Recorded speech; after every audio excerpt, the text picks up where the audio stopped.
নমস্কার বন্ধুরা, আমি কিংসু মজুমদার। আজ আমি আপনাদের কাছে নিয়ে এসেছি প্রখ্যাত লেখিকা শ্রীমতী সুচিত্রা ভট্টাচার্যের লেখা প্রেম অপ্রেম বইটির পাঠ্যপ্রতিক্রিয়া। এই বইটিতে দুটি গল্প আছে। প্রথম গল্পটির নাম হৃদয় অতল। সুদীপার সাথে চন্দনের দেখাশোনা করে বিয়ের কিছুদিনের পর থেকেই তাদের মধ্যে সম্পর্কে অবনতি ঘটে। সন্দেহবাদী চন্দনের সাথে এক ছাদের নিচে বসবাস করতে করতে দম বন্ধ হয়ে আসে সুদীপার।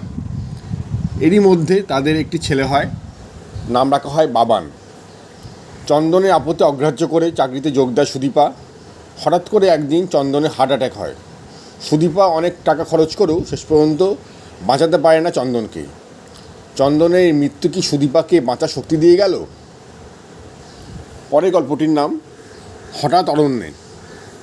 ইউনিভার্সিটিতে পড়াকালীন মালবিকার সাথে দিব্যর প্রেমের সম্পর্ক ছিল, কিন্তু সচ্ছল জীবনের তাগিদে দিব্যর সাথে সম্পর্ক ছেদ করে মালবিকা বিয়ে করে প্রতিষ্ঠিত ডাক্তার অর্ণবকে। আবার কয়েক বছর পর দিব্য বিয়ে করে ছবিকে। অর্ণব ও মালবিকা তাদের ছেলে টুকুসকে নিয়ে সাতকোশিয়া জঙ্গলে বেড়াতে যায়। সেখানে গিয়ে দেখা হয়ে যায় দিব্য ও ছবির সাথে।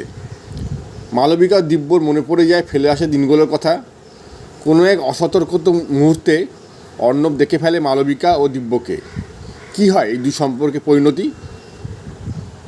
বন্ধুরা, এ পর্যন্তই। আমি আগামীকাল আসবো আবার অন্য কোনো একটি বই পাঠ্যপ্রতিক্রিয়া নিয়ে। ভালো থাকবেন সবাই। নমস্কার।